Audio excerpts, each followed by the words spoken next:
Welcome back to our channel, where we bring you the latest news and updates on global events. Today, we have a significant incident in the South China Sea that has caught the world's attention. Filipino forces have come under attack, leading to a strong response from both the United States and the Philippines. Stay tuned as we unravel the events and explore the implications. Before we dive into the details, don't forget to hit the subscribe button and ring the notification bell to stay updated on our content. Now let's jump into the South China Sea conflict. Filipino forces came under attack in the South China Sea. A group of Chinese vessels launched an aggressive maneuver, posing a direct threat to the Filipino naval vessels patrolling the area.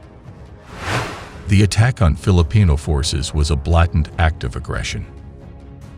In response, the Philippines swiftly called for assistance from their longtime ally, the United States. The United States, concerned about the escalating tensions and the safety of their Filipino partners, decided to provide immediate support. They mobilized their naval assets and sent a strong message to China. As a result, a joint U.S.-Philippines operation was launched, targeting the Chinese vessels that had attacked the Filipino forces. In a show of force, 40 Chinese vessels were destroyed, sending shockwaves across the region. The decision to blow up the Chinese vessels was a strategic response to protect the interests of the Philippines and demonstrate solidarity between the United States and its ally. It is expected to have far-reaching implications.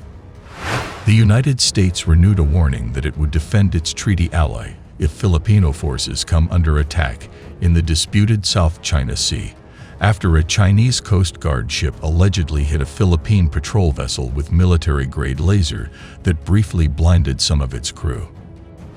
President Ferdinand Marcos Jr. summoned Chinese Ambassador Wang Zilian in Manila on Tuesday to express his serious concern over the increasing frequency and intensity of actions by China against the Philippine Coast Guard and fishermen.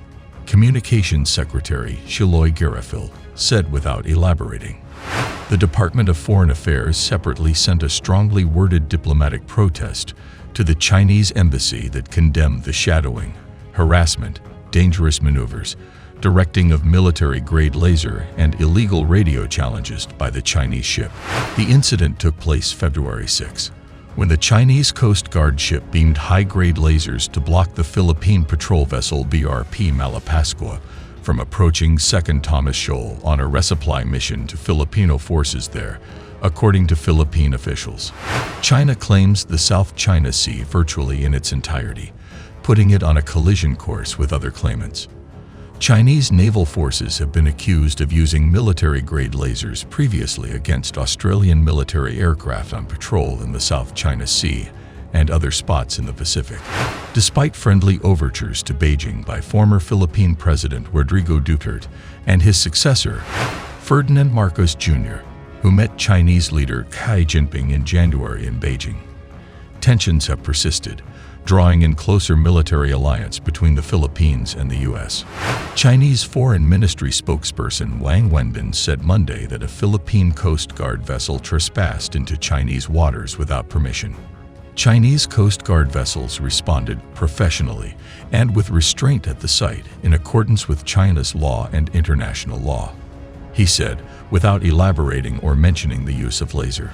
U.S. State Department spokesperson Ned Price said China's dangerous operational behavior directly threatens regional peace and stability, infringes upon freedom of navigation in the South China Sea as guaranteed under international law, and undermines the rules-based international order.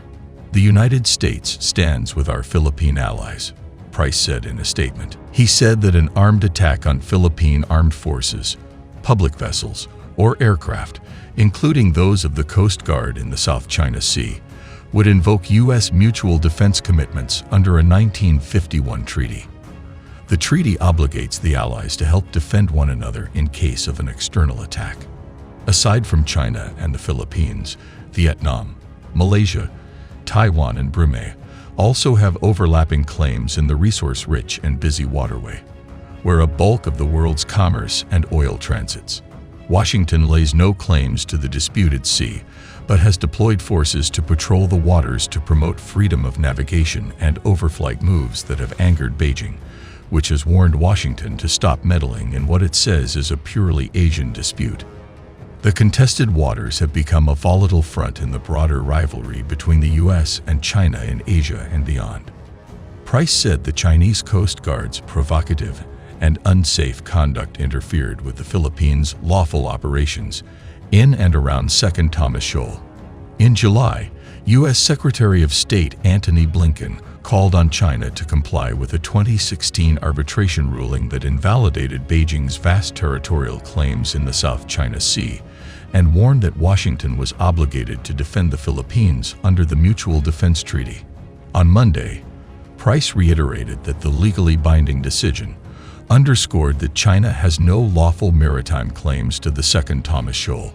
China has long rejected the ruling and continues to defy it. The Philippines filed nearly 200 diplomatic protests against China's aggressive actions in the disputed waters in 2022 alone.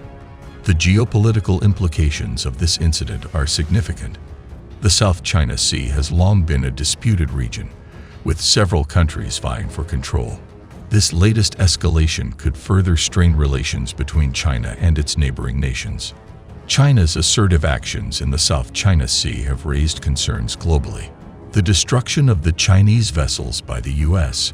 and the Philippines signals a firm stance against China's aggressive behavior and a pushback against its territorial claims.